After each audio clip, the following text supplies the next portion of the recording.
बिस्मिल्लाहिर्रहमानिर्रहीम। अस्सलाम वालेकुम नाज़रीन, आप यूट्यूब चैनल देख रहे हैं। मैं इमरान खान हूँ। एक मरतबा फिर ये तातुल आ गया बीच में और वजह एक मरतबा फिर मेरी गिरफ़्तारी। पिछले 2 साल से कम अरसे में मेरी 7 गिरफ़्तारियाँ हुई हैं और लंबे अरसे तक मैंने गिरफ़्तारी और तकालीफ़ को बर्दाश्त किया है। लेकिन इसके बावजूद एक मरतबा फिर आपके सामने मौजूद हूँ और अपनी बात आपके सामने रख रहा हूँ। जो ख़बरें हैं वो आपके साथ शेयर करूँगा और जो फैक्ट्स हैं वो आपके सामने रखूँगा और जो हक़ाइक़ हैं वो आपके साथ वो बांट लेंगे हम, क्योंकि जो इन्फॉर्मेशन आती है वो रुकती तो नहीं है। क्योंकि ये इन्फॉर्मेशन का दौर है, सोशल मीडिया का दौर है, इसके अंदर इन्फॉर्मेशन रुक नहीं सकती, बार बार कोशिश की जाती है। अभी लास्ट टाइम ये हुआ कि 22 तारीख की रात को मैं अपने घर पे ही मौजूद था। इससे पहले PMLN ने एक प्रोपेगेंडा चलाया था। मुस्लिम लीग नून के अकाउंट थे, उसमें कुछ मुस्लिम लीग नून के बहुत हमायत याफ्ता दानिश्वर टाइप लोग भी मौजूद थे और उन्होंने कुछ ऐसा ट्रेंड चलाया कि मैंने कुछ ऐसा किया जिससे कादी फ़ाइज़ ईसा साहब जो चीफ जस्टिस हैं पाकिस्तान के, उनकी जान को ख़तरा है। हालांकि ऐसा कुछ हुआ नहीं था, मैंने अपने से कोई मौक़िफ़ भी नहीं दिया था, कुछ भी नहीं मौक़िफ़ दिया था, लेकिन जानबूझ के ये ट्रेंड चलाया गया। और बाद में जिन लोगों ने मुझे उठाया घर से, उन्होंने जब इस बारे में मेरे से पूछा तो मैंने उनसे पूछा, बताओ मैंने क्या कहा है, दिखाओ कोई एक जुमला, कोई एक लिखी हुई चीज़, कोई मेरी बोली हुई चीज़। तो उनके पास कुछ नहीं था सवाए इसके कि पूरे मुल्क में शोर मचा हुआ है। वो एक प्रोपेगेंडा चलाया गया एक पॉलिटिकल पार्टी PMLN की जानिब से और उस प्रोपेगेंडा को बेस बनाकर मेरे घर के ऊपर एक छापा मारा गया और दर्जनों की तादाद में जो है वो पुलिस वाले मेरे घर के अंदर दाखिल हो गए। मैंने उनको गिरफ्तारी दे दी थी और मैंने उनसे कहा था कि आप मेरे घर के अंदर ना जाएं और मुझे वारंट दिखाएं, तो उनके पास वारंट मौजूद नहीं थे। यानी मेरे घर के अंदर दंदनाते हुए पुलिस वाले और एंटी करप्शन वाले दाखिल हुए, उनके पास कोई वारंट नहीं थे, वो मेरे घर के अंदर तक दाखिल हुए, मेरे घर वालों को हरासा किया बाद में। और मुझे वापस आने के बाद पता चला कि मेरे एक बच्चे की तबीयत भी ख़राब हो गई थी उनकी इस हरकत की वजह से। बहरहाल ये हम बार बार फेस कर रहे हैं, लगातार फेस कर रहे हैं, हरासमेंट कंटिन्यूसली हो रही है। और फिर मुझे गिरफ्तार करके ले गए। पहले मेरे ऊपर केस बना दिया कोई एंटी करप्शन का, मेरे वालिद साहब पे भी बना दिया। तो अदालत के अंदर जो है वो जिस तरह उनका केस नॉकआउट हुआ वो पूरी दुनिया ने देखा। जितने लोग वहाँ थे उन्होंने रिपोर्ट किया कि बगलों में झांक रहे थे और जवाब किसी बात का नहीं था। कोई सवाल जो मैंने अदालत में उठाया उसका जवाब दिया वो एंटी करप्शन वालों ने, तो नील उनके पास जवाब था, 0/0। और जो जज साहब ने सवालात पूछे उनका भी उनके पास जवाब नहीं था। तो बिल्कुल एक फेक और झूठा मुकदमा बनाकर उन्होंने मेरे खिलाफ पेश किया, जिसके अंदर उनको बहुत शर्मिंदगी हुई, बहुत उन्होंने हजीमत उठाई। मेरे घर से मेरे सारे मोबाइल टेलीफोन्स गैजेट सारे उठाकर ले गए, रिकॉर्डिंग का सामान। फिर मेरी जो गन्स थी सिक्योरिटी गार्ड्स के पास वो भी छीन कर ले गए। और बाद में ये सारा सामान जो है वो मैंने कल के दिन में हासिल किया वापस। इतने लंबे अरसे के बाद वो मुझे सामान मिला है, हालांकि हम बार बार लिखते रहे लेकिन वो मिल नहीं रहा था। तो कल जो है वो हमने कोशिश की दोबारा एक मरतबा फिर और अपना सामान हासिल किया कानूनी तरीके से। अब मामला ये है, पहले तो करप्शन का केस बनाया, वो साबित नहीं हुआ, तो फिर मेरे ऊपर डाल दिया कि मैंने कोई पानी की बोतलों के अंदर बम बना बना के पुलिस वालों को ना सिर्फ मारे हैं बल्कि लोगों को भी दिए कि मारो पुलिस वालों को। यानी मैं वहां पे बम बना रहा था और बम बना बना के पुलिस वालों को और दीगर जो लॉ इन्फोर्समेंट के लोग हैं उनको बमों के साथ मार रहा था और डंडों के साथ मार रहा था। और अदालत में क्लेम ये किया गया कि मैंने कहीं पे कोई चीजें बरामद भी करवा दी हैं।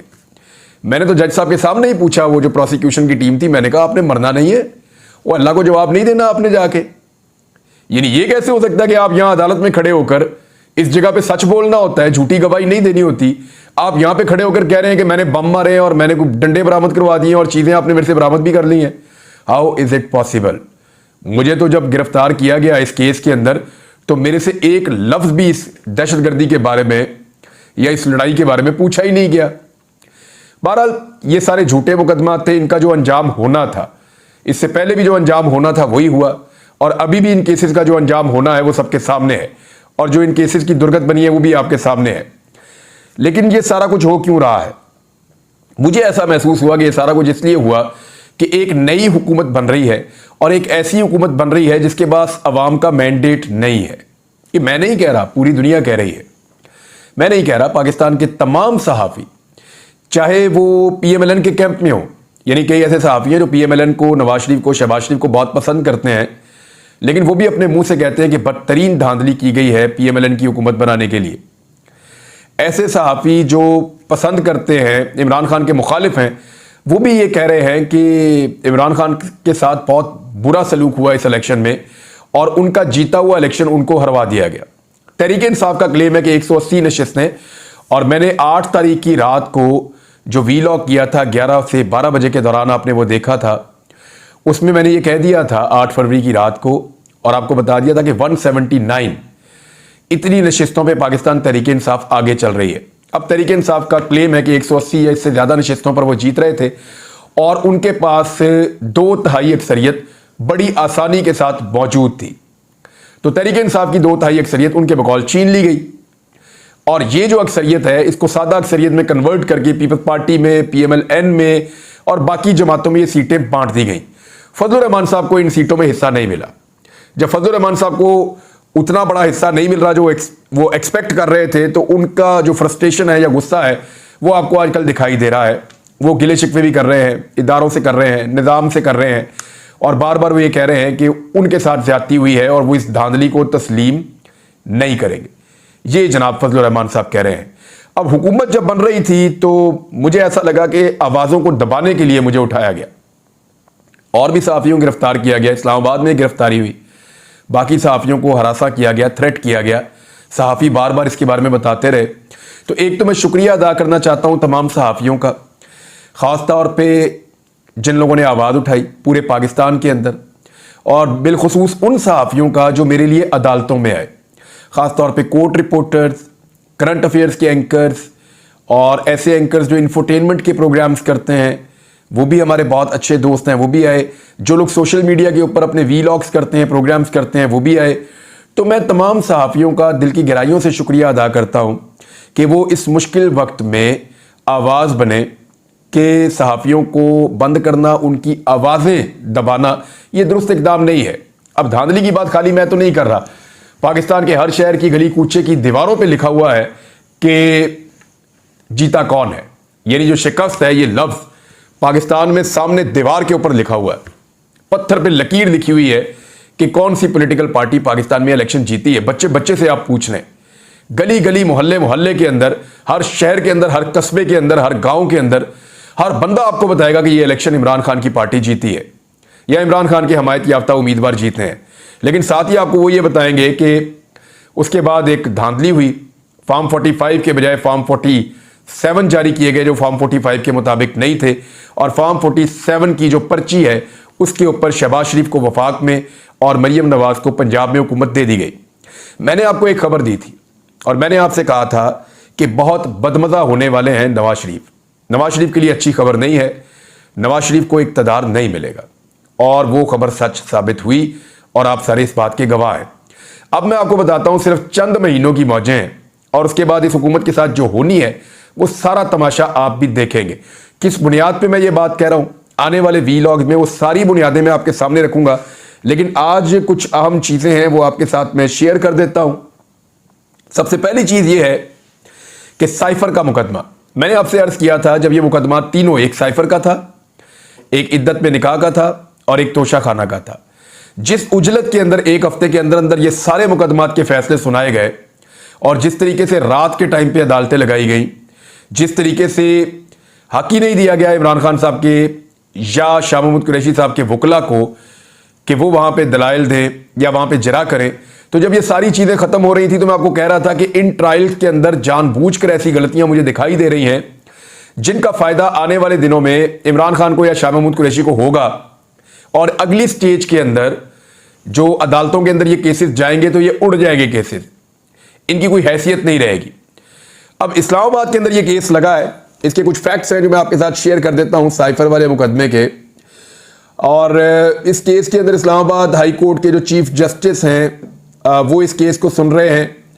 हालांकि वो पाकिस्तान तहरीक इंसाफ के हवाले से ये बार बार हैरत का इजहार किया जाता है कि तहरीक इंसाफ के हर मुकदमे में काजी फ़ायद ईसा साहब जो सुप्रीम कोर्ट ऑफ पाकिस्तान के चीफ जस्टिस हैं वो क्यों केसेस सुनते हैं। हालांकि PTI के लोगों को ये लगता है कि शायद काजी फ़ायद ईसा साहब जो भी फैसला देते हैं वो पाकिस्तान तहरीक इंसाफ के खिलाफ ही जाता है, चाहे वो बल्ला वापस लेने का फैसला हो। यानी पेशावर हाई कोर्ट ने कह दिया था कि बल्ले का निशान तहरीक इंसाफ का हक है, लेकिन वो हक जो है वो वापस हो गया जब कादी फायद ईसा साहब की अदालत में ये केस गया, और बल्ले का निशान वापस होने का आज नतीजा ये है कि एक हॉर्स ट्रेडिंग का बहुत बड़ा बाजार खुला। पाकिस्तान तहरीक इंसाफ को लोगों ने वोट तो उसी तरह दिया, रिएक्शन में आके शायद ज्यादा दिया, निशान ढूंढ ढूंढ के लोगों ने ठप्पे लगाए, लेकिन जो उनकी नशिस्तें हैं, जो खवातीन की नशिस्तें हैं, जो ऐसी नशिस्तें हैं जो जीत के तनासुब से मिलती हैं, यानी खवातीन की नशिस्तें हो गई, अकलियतों की नशिस्तें हो गई, वो पाकिस्तान तहरीक इंसाफ से छिन गई हैं। अब वो तहरीक इंसाफ को नहीं मिल रही, या सुन्नी इत्तेहाद कौंसिल जिनको उन्होंने ज्वाइन किया वहां पे नहीं मिल रही, लेकिन वो सीटें हारने वाली जमातों को मिल रही हैं, यानी पीपल्स पार्टी को, पीएमएलएन को और फजलुर रहमान साहब को और बाकी जमातों को वो सीटें बांटी जा रही हैं। ये नज़ीर हमने माजी में कभी नहीं देखी। यानी जहां पे एक पॉलिटिकल पार्टी को शिकस्त हुई है तो शिकस्त होने के बावजूद उनको मखसूस नशिस्तें मिल जाएंगी, ये कैसे हो सकता है? यानी लोगों ने उनको रिजेक्ट किया, इसकी बुनियाद पे उनको मखसूस नशिस्तें दे दी जाएं, ये कहां का इंसाफ है? लोगों ने जिस पार्टी को रिजेक्ट नहीं किया और उस पार्टी को वोट दिया, उसकी मखसूस नशिस्तें छीन कर लोगों ने जिस पार्टी को रिजेक्ट किया उसको दे दी जाएं। अब इसके पीछे भी एक खेल है। मैं जो कोर्ट रिपोर्टर हैं इस्लामाबाद के, बड़े सीनियर जर्नलिस्ट हैं, जिनमें सदीक जान एक बहुत बड़ा नाम है, साकिब बशीर साहब हैं, कुछ और दोस्त हैं, उनसे जब बात होती है तो बड़ा क्लियरली बता रहे हैं कि उनको ये दिखाई दे रहा है कि 224 का नंबर पूरा करने की कोशिश की जा रही है, कि किसी तरह भी शहबाज शरीफ के पास 224 का नंबर होना चाहिए, 2/3 अक्सरियत, क्योंकि कुछ ऐसे कवानीन हैं जिनके ऊपर कानून साजी होनी है, कुछ ऐसी चीज़ें हैं जिनके ऊपर कानून साजी की जाएगी, और वो 224 का नंबर होना ज़रूरी है। उसमें एक चीज़ ये भी कही जा रही है कि कादी फायद ईसा साहब को एक्सटेंशन मुबज्जना तौर पे मिल सकती है, जिसके बाद वो एक लंबे अरसे तक के लिए चीफ जस्टिस ऑफ पाकिस्तान के ओहदे के ऊपर बराजबान रहेंगे। लेकिन कादी फायद ईसा साहब रहते हैं तो फिर हालात पीटीआई के लिए क्या होंगे वो आप अंदाज़ा कर सकते हैं, क्योंकि इससे पहले उनके तमाम फैसले पाकिस्तान तहरीक इंसाफ के लिए मुश्किलात ही पैदा करते चले आए हैं।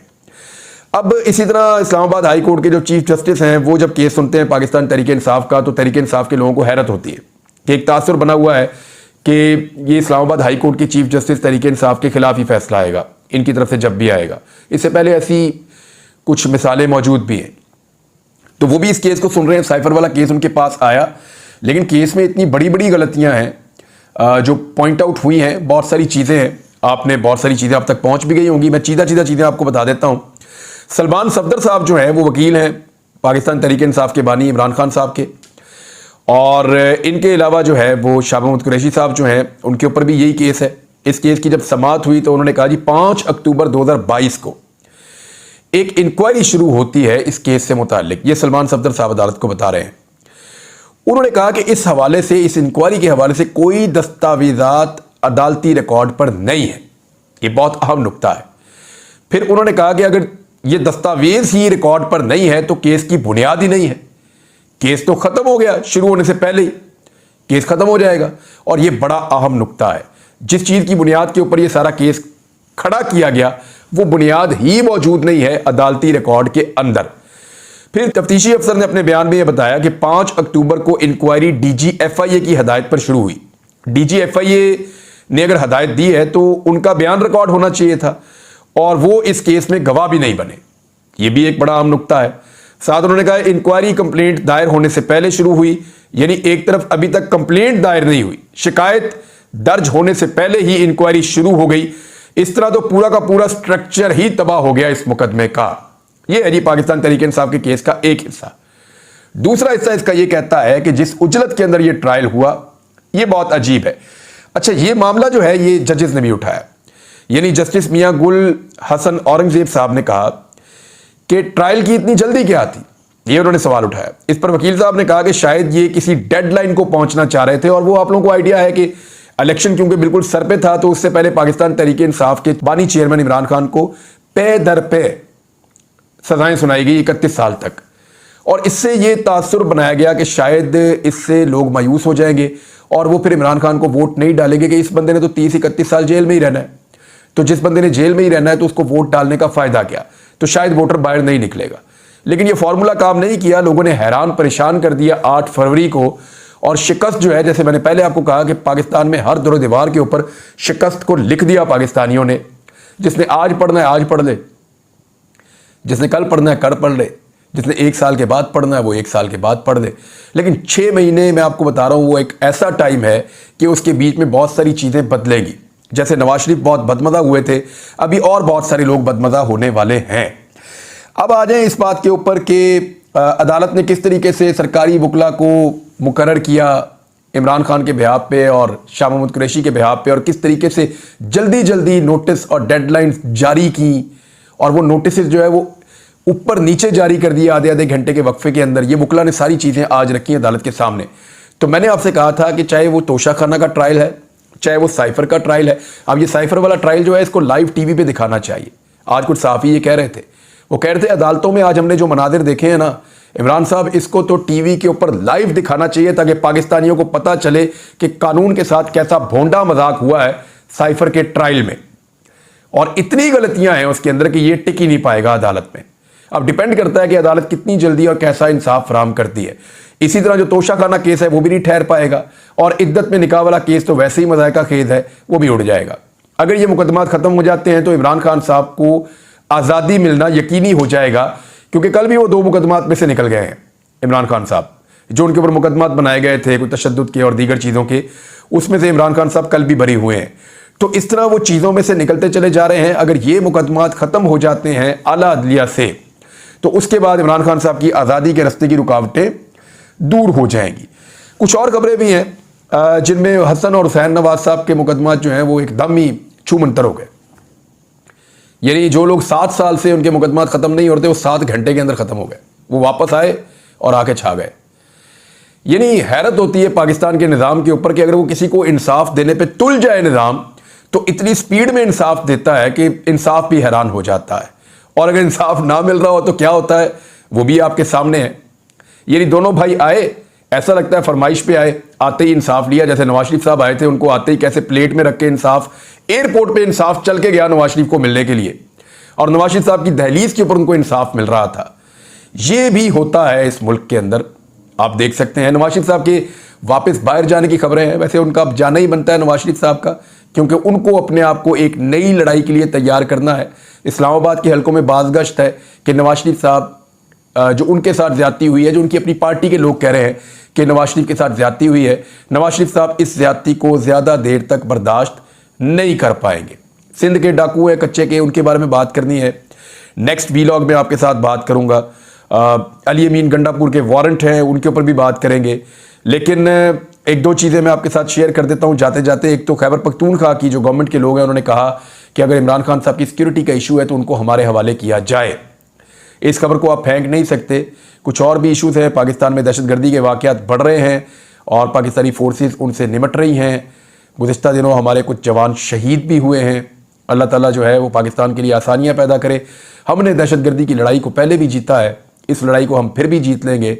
और इस लड़ाई को ये कौम जब भी मिलती है इसमें से जीत जाती है। जब भी कौम मिलकर खड़ी होती है तो हर मसले में से निकल जाती है। लेकिन इस वक्त जो बड़े मसाइल हैं वो ये हैं कि पाकिस्तान की इकॉनमी और पाकिस्तान के अंदर जो गवर्नमेंट बनी है उसके ऊपर लोगों का ट्रस्ट, ये बहुत बड़ी बड़ी चीज़ें हैं। इनको पाकिस्तान कैसे टैकल करेगा, हम इस पर बात करते रहेंगे। मैंने कुछ इंटरनेशनल स्टोरीज जो हैं वो भी आपके साथ शेयर करनी है आने वाले दिनों में। अब तक के लिए इतना ही। अपना ख्याल रखिएगा, अपने इस चैनल का भी। अल्लाह हाफिज़।